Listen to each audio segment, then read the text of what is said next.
హైదరాబాద్ లో దారుణం చోటు చేసుకుంది. రియాలిటీ షోను అనుకరించే ప్రయత్నంలో జలీల్ అనే యువకుడు మృతి చెందాడు.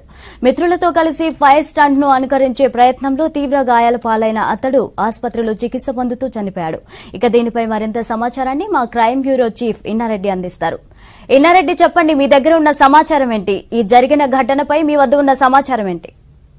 17వ తారీఖున ఈ ఘటన జరిగింది. ఆలస్యంగా వెళ్లి చూసిన ఘటనలో ఫలక్నామాకు చెందిన జలీల్ అనే 17 సంవత్సరాల యువకుడు రియాలిటీ షోను ఫాలో అవుతుంటే రియాలిటీ షోలో కొంతమంది తనను తాను కాల్చుకుంటూ చేసిన విన్యాసాల పట్ల ఆకర్షితుడై తాను కూడా అదే విధంగా చేయాలంటే జనరల్ గా టీవీలో రియాలిటీ షోలు వచ్చినప్పుడు చాలా స్పష్టంగా పేర్కొంటారు, ఇది నిపుణుల సమక్షంలో జరుగుతాయి కాబట్టి మీరు ఈ ప్రయత్నాలు చేయొద్దని చెప్పేసి. కానీ అలాంటి రియాలిటీ షోలు చూసి ఆకర్షితుడైన జలీల్ 17 సంవత్సరాల విద్యార్థి తాను ఇలాంటి రియాలిటీ షో తను కూడా ట్రై చేద్దామని చెప్పేసి కూడా తన స్నేహితుల సాయంతో ఒంటి మీద కిరోసిన్ పోసుకొని తగలబెట్టుకునే క్రమంలో 17వ తారీఖున తీవ్ర గాయాల పాలై హాస్పిటల్లో జాయిన్ అయ్యాడు. అయితే 40% పైగా కాలిపోయిన శరీరంతో హాస్పిటల్లో జాయిన్ అయ్యి ఈ రోజు ఉదయమే ఆయన చనిపోవడం జరిగింది. దీనికి సంబంధించి సౌత్ జోన్ డీసీపీతో కూడా మాట్లాడడం జరిగింది.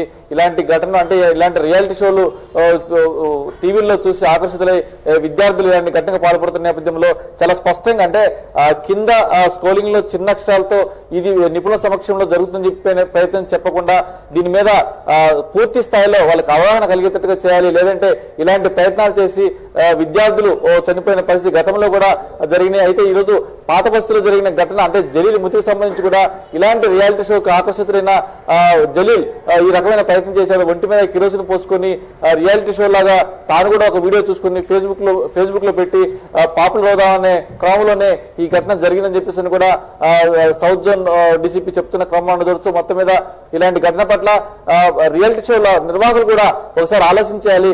ఇట్లా రియాలిటీ షోలు ఇచ్చి రేటింగ్ పెంచుకోవటం, తర్వాత రేటింగ్ కోసం ప్రయత్నాలు చేయకుండా ఇలాంటి రియాలిటీ షోల వల్ల ఎంతమంది విద్యార్థులు ఆకర్షితులవుతున్నారు, తర్వాత ఆకర్షిత విద్యార్థులు కనుక అలాంటి ప్రయత్నాలు చేస్తే ఎలాంటి ప్రభావాలు ఉంటాయనే విషయం మీద కూడా స్పష్టమైన అవగాహన ఇచ్చిన తర్వాతనే అలాంటి రియాలిటీ షోలు ఇస్తే మంచిదని చెప్పేసి కూడా కొంతమంది నిపుణులు చెప్తారు. ఏదేమైనప్పటికీ జైలు అనే పాత బస్తీకి చెందిన ఫలక్నామా చెందిన విద్యార్థి 17 సంవత్సరాల విద్యార్థి చనిపోవడం జరిగింది. దీనికి సంబంధించి చాలా స్పష్టంగా మనం నెంబర్ 1 న్యూస్ వీడియోలో చూస్తున్నాం. ఆ విద్యార్థి అంటే ఏమాత్రం జంకుమొగ్గు లేకుండా తనకి ఎలాంటి ప్రమాదం జరుగుద్దని చెప్పని కూడా ఊహించుకున్నా. అంటే ఒంటి మీద కిరోసిన్ పోస్తే అది మొత్తం పూర్తి స్థాయిలో దహనం అవుతుంది, అది తన కాల్చివేస్తుందని చెప్పన్న చిన్న భయం కూడా లేకుండా ఒంటి మీద ధైర్యంగా కిరోసిన్ పోసుకోవడం, తర్వాత అలాగే అది తగలబడుతున్న క్రమంలో రక్షించండి అని చెప్తున్న నేపథ్యంలో కూడా ఇక సమయం లేదు, మొత్తం ఒంటి మీద పోసుకున్న కిరోసిన్ మొత్తం కూడా పూర్తి స్థాయిలో తగలబడిపోయి ఆయన తీవ్రంగా గాయాల పాలై హాస్పిటల్లో జాయిన్ అయ్యి ఈ రోజు ఉదయం చనిపోవడం జరిగింది. ఏదేమైనప్పటికీ ఇట్లాంటి రియాలిటీ షోలు చేస్తున్న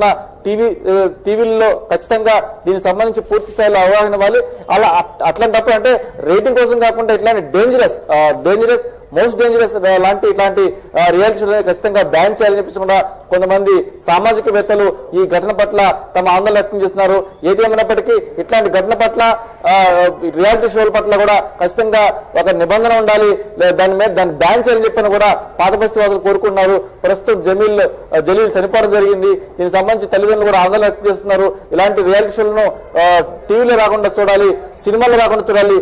అవి చూసి దాన్ని అనుకరించి అంటే ఇమిటేట్ చేసే ప్రయత్నంలో ప్రాణాలు కోల్పోతామని చెప్పేసి కూడా పాత బస్తీ వాసులు ఆందోళన వ్యక్తం చేస్తున్నారు. లావణ్య, ఇన్నారెడ్డి, చెప్పండి, ఇలాంటి ఘటనలపై పోలీసులు ఎలాంటి చర్యలు తీసుకుంటే బాగుంటుందని తల్లిదండ్రులు అంటున్నారు? అంటే దీనికి సంబంధించి ఎక్కడైతే ఈ రియాలిటీ షోలు కానీ తర్వాత దీనికి సంబంధించి రియాలిటీ షోలు టీవీలో వస్తున్నాయో అలాంటి రియాలిటీ షోలు వచ్చినప్పుడు స్పష్టమైన విధి విధానం అంటూ ఒకటి ఉండాలి.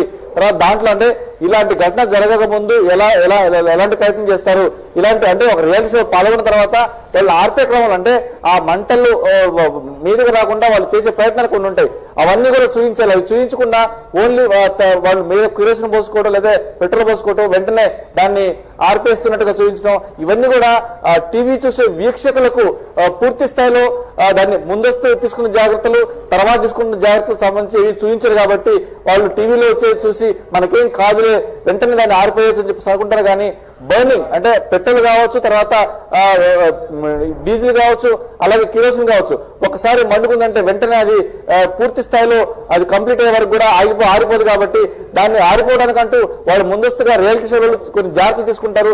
దానికంటూ ముందస్తుగా కొన్ని కెమికల్స్ కూడా వాడతారు ఆరిపోవడానికి. కానీ అలాంటి కెమికల్స్ అనేవి ఏంటని కూడా దానిలో చూపించాల్సిన అవసరం ఉంది. అవన్నీ చూపించకుండా డైరెక్ట్ గా వాళ్ళు రియాలిటీ షోలో రేటింగ్ కోసం చూపిస్తున్న నేపథ్యంలోనే ఇలాంటి ఘటనలు జరుగుతున్నాయి. కాబట్టి ఖచ్చితంగా అలాంటి రియాలిటీ షోను బ్యాన్ చేయాలి. అలాగే ఒకవేళ రియాలిటీ షోలు చూపిస్తున్న క్రమంలో కూడా దానికి సంబంధించి ఎలాంటి జాగ్రత్తలు తీసుకుంటున్నారు, ఎలాంటి కెమికల్స్ బర్నింగ్ రాకుండా వాడుతున్నారు, వాళ్ళు తీసుకున్న జాగ్రత్తలు ఏంటి, ఎవరి సమక్షంలో ఈ రియాక్షన్లు జరుగుతున్నాయని కూడా పూర్తి స్థాయిలో చూపించాల్సిన అవసరం ఉందని చెప్పి కూడా సామాజికవేత్తలు డిమాండ్ చేస్తున్నారు. లావణ్య, అయితే ఇన్నారెడ్డి చెప్పండి, జలీల్ యొక్క తల్లిదండ్రులు గాని వాళ్ళ కుటుంబ సభ్యులు గాని ఈ ఘటనపై ఏమంటున్నారు? అయితే ప్రస్తుతం వీటికి సంబంధించి గత కొద్దిసేపటి క్రితమే ఆయన హాస్పిటల్లో మృత్యుందని చెప్పిన మన సమాచారం అంతా ఉంది. ఆయన హాస్పిటల్లో మృతిన తర్వాత వెంటనే దీనికి సంబంధించిన వివరాలు సేకరించిన నేపథ్యంలో నెంబర్ 1 న్యూస్ కు ఆ వీడియోలు కూడా దొరికాయి. ఎక్కడైతే రియాలిటీ షోకు ప్రయత్నం చేశాడో, తర్వాత ఎక్కడైతే తన కిరోసిన్ పోసుకుని అంటే ఆ తల్లిదండ్రులు తెలియకుండా స్నేహితులతో కలిసి ఘటనకు పాల్పడ్డాడు, మాకేం తెలియదు, నిజంగా ఇలాంటి ప్రయత్నం చేసినట్టు మాత్రం ఖచ్చితంగా చేయనిచ్చే వాళ్ళం కాదని చెప్పేసి కూడా తల్లిదండ్రులు ఆందోళన వ్యక్తం చేస్తున్నారు. కానీ మొత్తం జరిగిపోయిన తర్వాత మాకు విషయం తెలిసింది, స్నేహితులు కూడా దీన్ని ప్రోత్సహించారు. అంటే ఎవరైతే ఈ రియాలిటీ షో అనుకరిస్తున్నాడో దాన్ని స్నేహితులు ప్రోత్సహించడం వల్లనే తను పని చేశాడు. కాబట్టి స్నేహితుల పట్ల కూడా చర్యలు తీసుకోవాలని చెప్పేసి కూడా వాళ్ళు డిమాండ్ చేసిన పరిస్థితి మనం గమనించవచ్చు. Lavanya, right, thank you Anna Reddy.